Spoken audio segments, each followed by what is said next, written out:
فلانی رو که اخراج کرد، اون یکی هم که بازخواست شد، اون کارم سپردم به این یکی آدمه.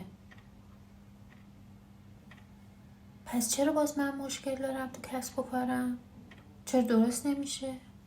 اگه دیدین بعد از 1000 جور کار هنوزم تو کسب و کارتون، تو رشد کسب و کارتون مشکلی وجود داره، بدونین که از ریشه باید به فکر اصلاحش باشین.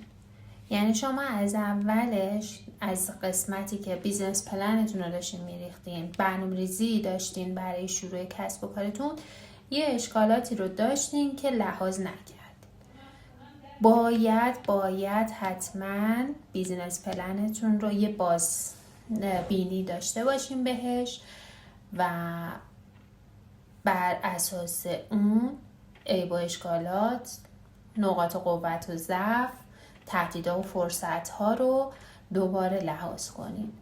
مطمئناً کسب و کارتون رو به راه میشه.